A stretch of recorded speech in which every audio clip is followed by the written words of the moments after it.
السلام علیکم ورحمۃ اللہ وبرکاتہ۔ محترم سامعین، استقبال ہے آپ کا ہمارے یوٹیوب چینل میں۔ سامعین، جیسا کہ آپ کو معلوم ہے کہ آج رمضان المبارک کا 20واں روزہ ہے، تو ہم اعتکاف کے بارے میں بات کرتے ہیں۔ اعتکاف کہتے کسے ہیں؟ اعتکاف کے معنی آتے ہیں کسی جگہ ٹھہرنا، اور شریعت میں اعتکاف کہتے ہیں کہ اعتکاف کی نیت سے مسجد میں ٹھہرنا۔ سامعین، آپ صلی اللہ علیہ وسلم ہجرت کے بعد سے لے کر کے آپ کی وفات تک آپ صلی اللہ علیہ وسلم نے ہر رمضان میں آخری عشرے کا اعتکاف فرمایا ہے کہ آخری عشرے میں اعتکاف فرمانا یہ اسی وجہ سے بھی کہ آخری عشرے یا لیلۃ القدر، اس سے لیلۃ القدر کی جستجو معلوم ہوتی ہے کہ لیلۃ القدر کو پانے والا ہو سکتا ہے آخری عشرے کا اعتکاف کرنے والا۔ اور آپ صلی اللہ علیہ وسلم آخری عشرے کا اعتکاف جب فرماتے، اور جب آپ صلی اللہ علیہ وسلم کی وفات ہوئی اس سال آپ صلی اللہ علیہ وسلم نے 20 دن کا اعتکاف فرمایا کہ آپ صلی اللہ علیہ وسلم کو معلوم تھا کہ اتنی پیاری اور اتنی اچھی، اتنی محبوب سنت آپ صلی اللہ علیہ وسلم کو بعد میں نصیب نہیں ہوگی۔ اس وجہ سے آپ صلی اللہ علیہ وسلم جانتے تھے، اس وجہ سے آپ نے اخیر میں 20 دن کا اعتکاف فرمایا۔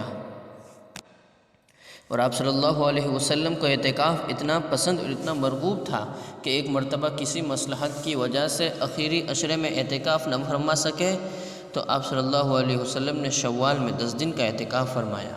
اعتکاف کی حکمتیں تو یوں علماء نے بے شمار لکھی ہے، لیکن اعتکاف کی کچھ حکمتیں یہ ہے کہ جب بندہ اعتکاف میں رہتا ہے، اعتکاف میں بیٹھ جاتا ہے، مسجد میں رہتا ہے، تو مسجد میں رہنے کی حالت میں اس سے لغویات نہیں ہوتی۔ مسجد میں بیٹھتا ہے تو مسجد میں اس کو جماعت سے نماز ملتی ہے، مسجد میں دینی ماحول ملتا ہے، فرشتے والا ماحول ملتا ہے کہ مسجد میں رہے گا تو فضول بات نہیں ہوگی، ہر وقت ثواب ہی ثواب ملے گا۔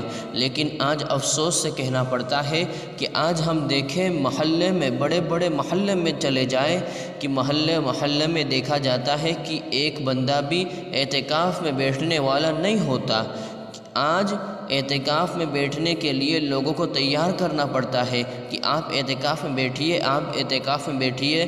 کوئی اپنی ذات سے، کوئی اپنی دلچسپی سے اعتکاف میں بیٹھنے کے لیے تیار اور راضی ہی نہیں ہے۔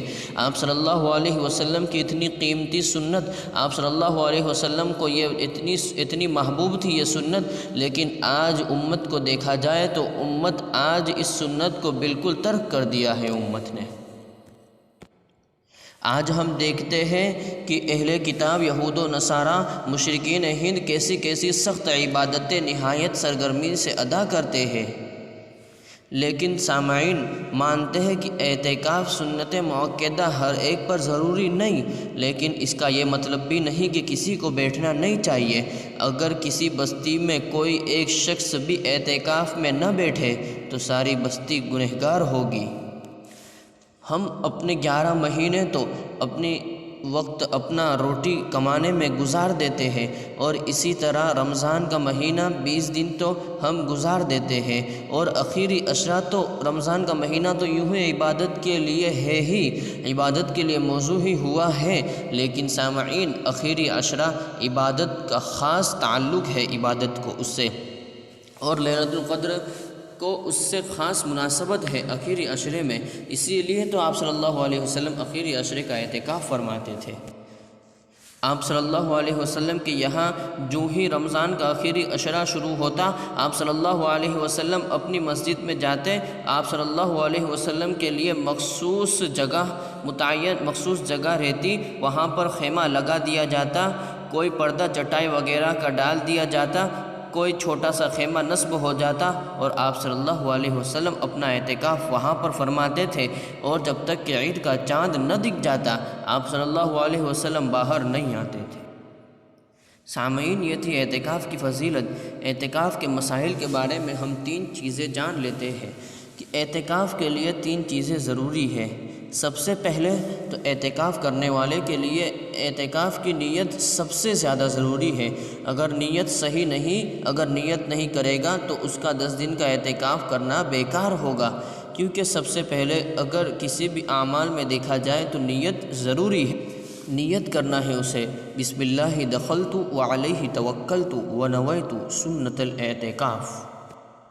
اسی طرح اگر مرد ہے تو مرد کو مسجد میں ٹھہرنا، خواہ اس مسجد میں 5 وقت کی نماز ہوتی ہو یا نہیں ہوتی ہو، ایسی مسجد میں مرد کو ٹھہرنا چاہیے۔ اور عورت ہے تو عورت کو اپنے گھر میں اعتکاف کرنا چاہیے۔